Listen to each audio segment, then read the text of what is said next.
A crisis in the Super Eagles of Nigeria camp after Ademola Lookman and Victor Osimhen outburst.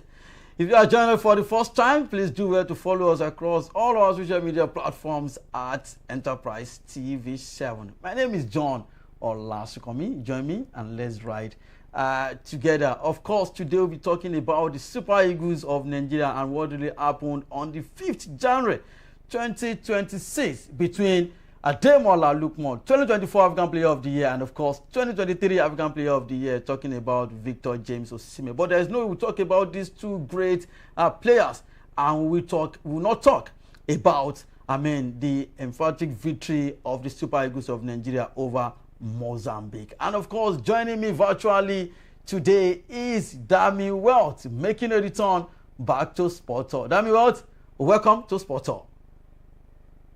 Yeah, good morning. Good morning, Lagos. Good morning, everyone listening to the sound of my voice. Well, I go by the name Dami Wealth, and wow, it was a very wonderful performance from the Super Eagles of Nigeria yesterday against Mozambique. And well, even with the brouhaha and everything that happened, let's go on. Let's go on.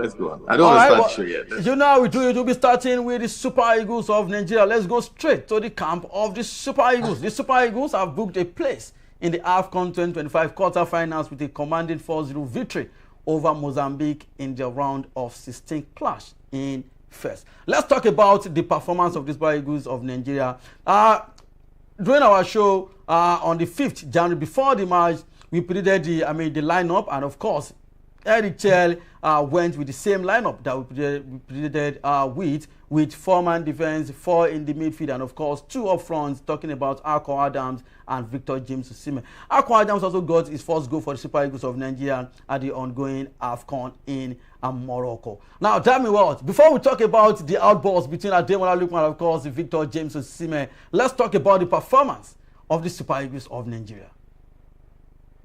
Well, it was a very wonderful performance. I so much love the way the Super Eagles of Nigeria precipitated the game from the onset. Their coordination was very key. Coordination was very key.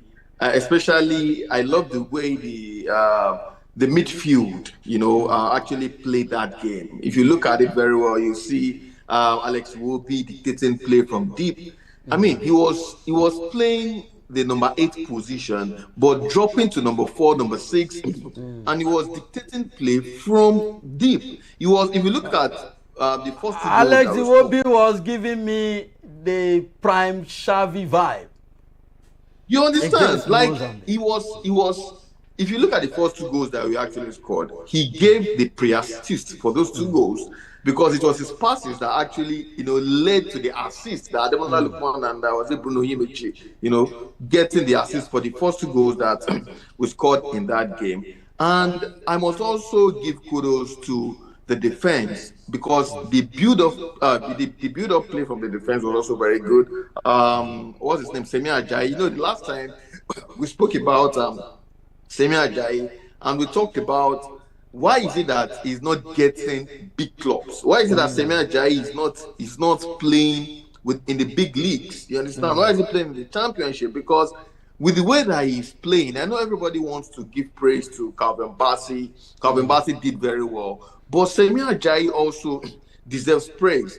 The way he builds up, the way he reads the game, the way he sometimes, as a defender, you want to surge in. You want to get into the midfield and help the midfielders to actually, control the game. He was doing that perfectly, and that helped the game. And most of all, the praises should go.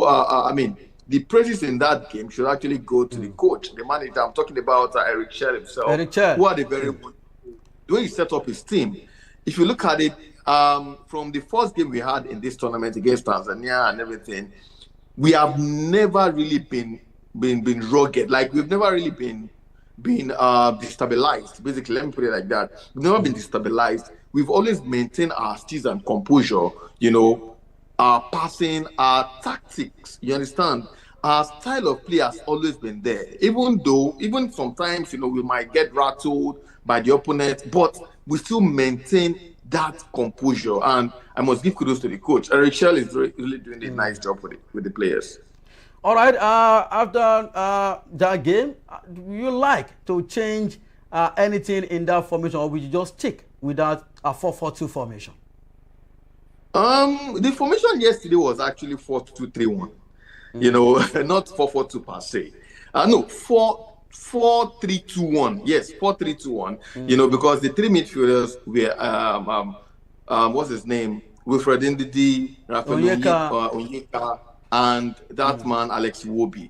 Then he played this man. No, 4-3-1-2. Yeah, 1-2.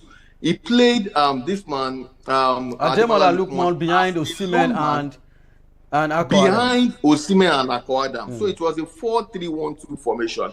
When I saw the formation at first, I won't lie to you, I wasn't so impressed. I was like, are we really going to dominate this team with this? Maybe because of the opponent we played. You know, we played against a team that they are not that big, you understand? Maybe if we were playing against a team like Algeria or DR Congo, because we are going to face any of those two, you know, in the quarterfinals, maybe he would have to change. And one thing I love about the coach is that he knows his opponent and he has changed formation many times.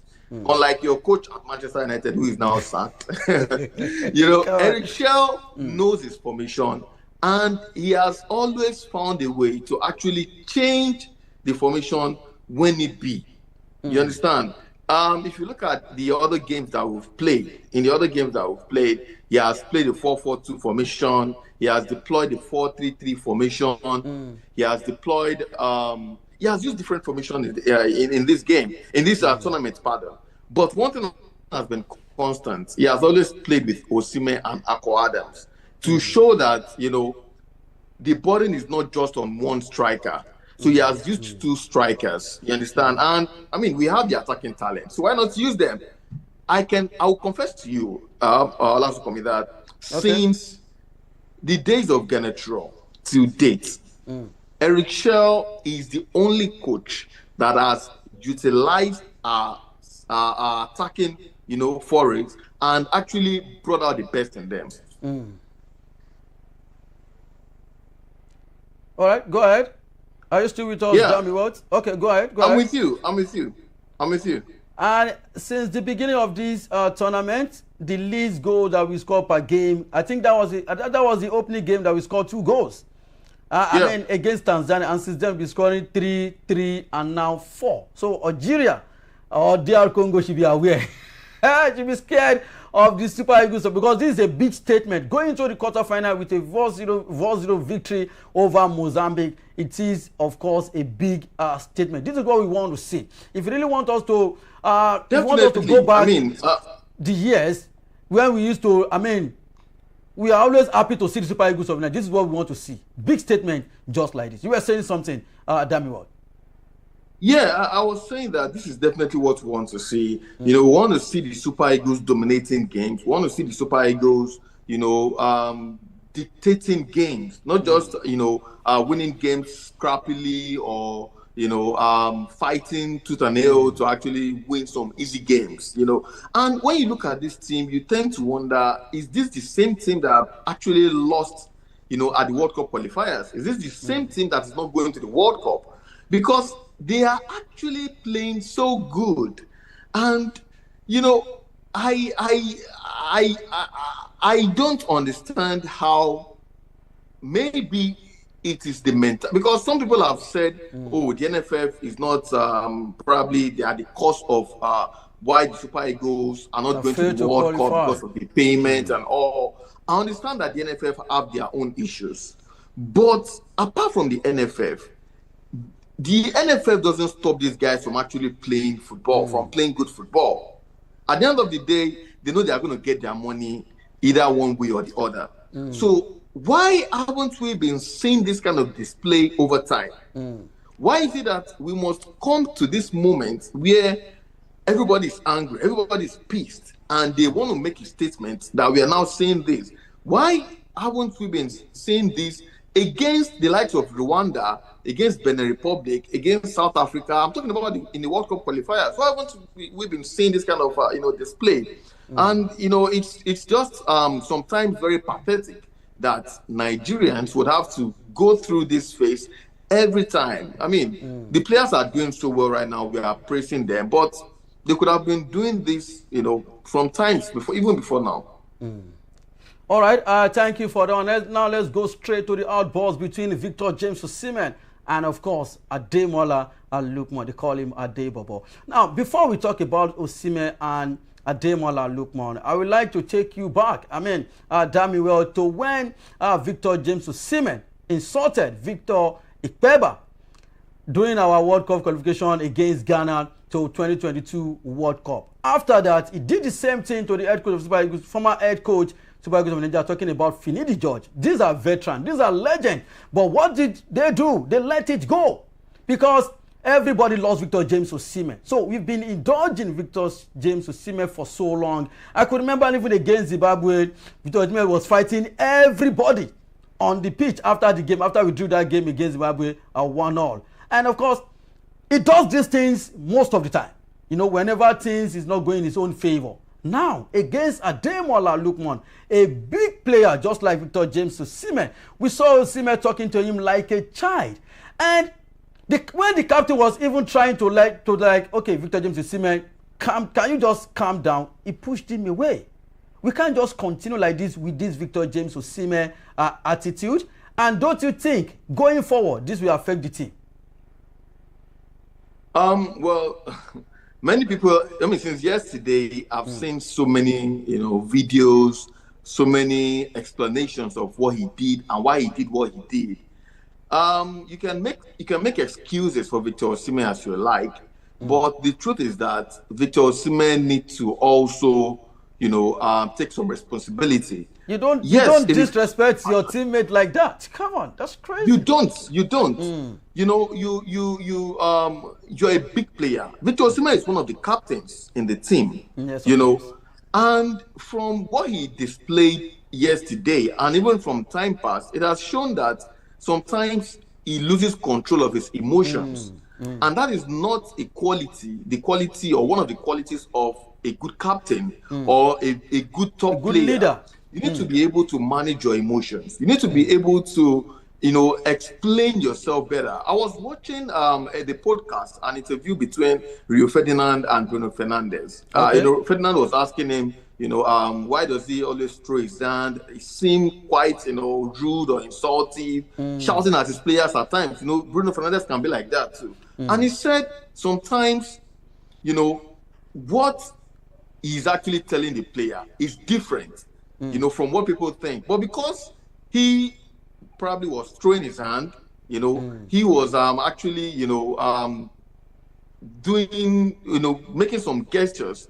People think that he is shouting or he's doing something else. Now, what happened yesterday, I've seen many people explain that Victor Osimhen was actually telling Ademola Lookman to pass the ball. This is a teamwork. Pass the ball. And Ademola Lookman was like telling him, guy, calm down. You don't score 2 goals. Calm down if you get past. Come on. Don't be too selfish.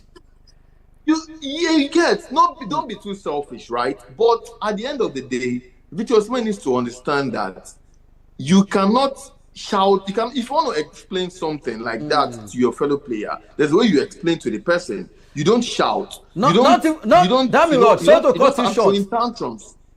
to cut you short. Not even a small player.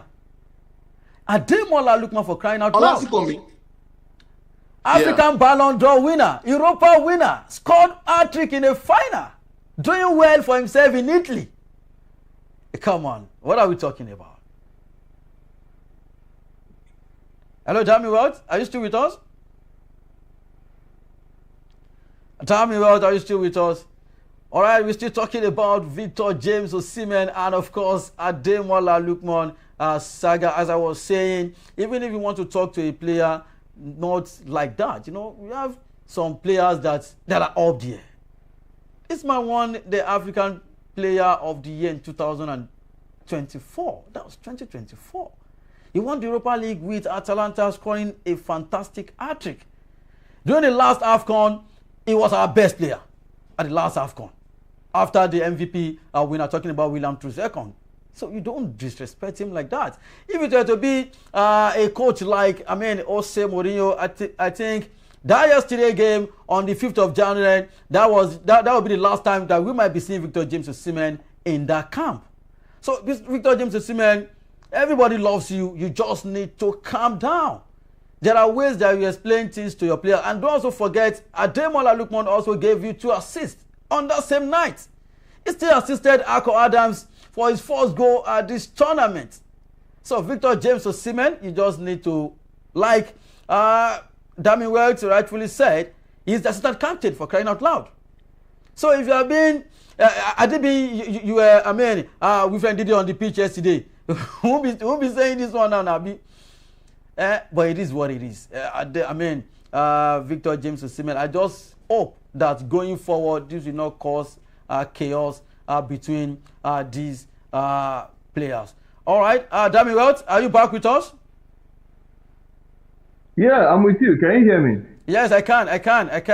I was talking moving forward. Hope this will cause chaos in the camp.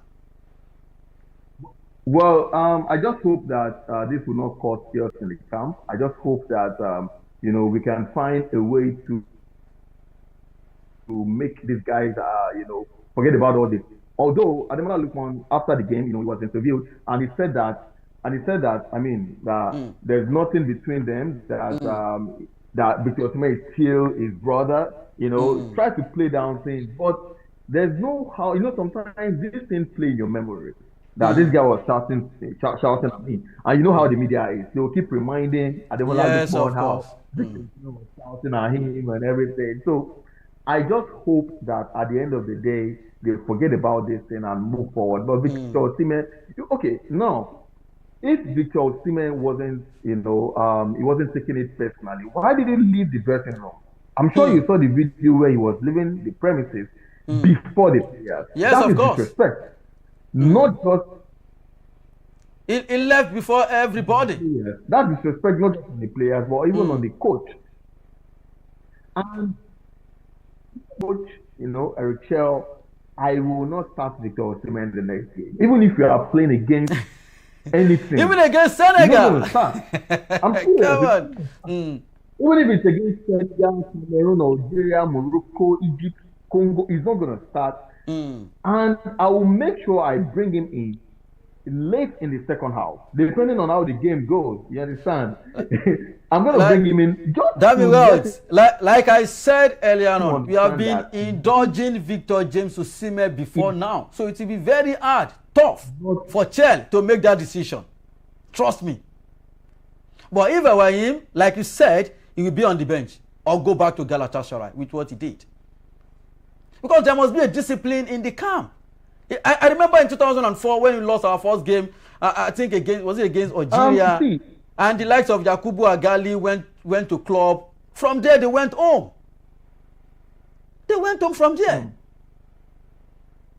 Definitely. You see, I wouldn't take a drastic approach or a draconian approach against Osimhen. But what I'm just going to do is I'm going to talk to him, man management, tell him why I'm going to do what I'm going to do. And I will make sure that he apologizes to the team, apologize to the team, because you didn't just Ademola Lookman or Wilfred Ndidi. You disrespected your captain as well. So you need to apologize to the team and to the coach. You understand? And then he has to face the penalty. To me, he won't start. He would come in probably late in the second half against either Algeria or Congo, and it might remain like as they went to the final. You understand? Depending on Turkey. I mean, before Victor Osimhen, Nigeria were winning titles. Nigeria won the yes, of course. AFCON without Victor Osimhen. In fact, since Victor Osimhen started playing Nigeria, we have. Come on, we've missed 2 World Cup. We've now won Nations Cup. So I don't know his contribution. We have no doubt about it. He is a good player. What the fault? Nigeria is definitely. But he has to know that a tree does not make a forest. Yes, you understand? It might be the biggest tree in the forest. That doesn't mean that there are no other smaller trees. You understand? If the local tree leaves the forest, there are mahogany. There are many other trees that can make up a forest as well. So if he doesn't want to say that, if he doesn't want to apologize, if he doesn't realize his mistake, then he should just go back to Turkey. And in fact, he can retire all he likes. This is Nigeria. No player is bigger than the team. Yes, of course. So he needs to apologize to Ademola Lookman first, apologize to the captain, apologize to the coach, and apologize to the team. Trust me. Do you want to hear the simple truth? Damn it, well, it will not. Everybody. Because he was told to apologize. He was told to apologize to Finidi George. Up till now, I don't. He did not. So don't expect any apology from from Victor James Osimhen. Whether we like it or not, we will start the next game. Finidi George said he apologized to him. I think Finidi George said he apologized to him, indoor. I don't know how true that is. But when he was ranting, when he wanted to insult him, he insulted him in public and apologized. Come on, Dami Wells. Come on. You and I know. He did not. But it is what it is. But my own is moving forward. Hope they will get themselves together, go into the next game against Algeria, and of course, or DR Congo, and of course, go to the semi-final, probably win the Nations Cup. And whether you like it or not, Ademola Lookman might probably win the best player in this tournament. One goal yesterday, 5th January with 3 assists. That was a great performance from Ademola Lookman. Whether James Osimhen likes it or not, Ademola Lookman is our best player right now. And of course, alongside Alex Iwobi. All right, let's talk about Egypt before we go. Egypt also played 3-1 against Benin Republic yesterday. The same day Nigeria played Mozambique. Did you see it coming? It took them 120 minutes to knock out Benin Republic. Well, I didn't see it coming though. I thought that Egypt were going to probably win that game in 90 minutes. But me and you know that Benin Republic can be a difficult team at times. Yes, if you're not your 100%, if you're not in your 100%, you cannot defeat Benin Republic, and that has shown in many cases. Even against the Super Eagles of Nigeria, manager who is experienced. Few days ago I saw Genetro. Actually, it was sort of the coaches that actually tutored Zidane back then in Bordeaux. So he has been there for a very long time. He has many things. So he knows what he wants to do. He knows how to prosecute games. But at the end of the day, Mohamed Salah and Egypt qualified, even though it was extra time. But some tournaments are like that sometimes. Who would have thought that who would have knocked out Spain at the last World Cup? So things like this happen. I've seen Russia, they defeated Spain and many other things like that. So things like this happen in tournaments. That doesn't mean that you underrate them. Yes, of course. Look at Morocco. Morocco are also kind of seen by 1 goal to nothing, in their games or struggling to qualify. And we are the host. People would have been shouting and clamoring and doing many things. But that is Morocco for you. People are saying they are compact, they are good, they are everything. So tournaments are like that. At the end of the day, qualification is the most important thing. Yes, of course. All right. Thank you for that one. That is how much we can take on Sports on Enterprise TV 7. Endeavor to subscribe and click notification bell to get notified of all alerts. Follow us across our social media platforms at Enterprise TV 7. Like, share, and engage on our content with our website at www.enterprisetv.com for all the news you can use, the inclusives, and the live update. Dami Wells has been good on the show today. Dami Wells?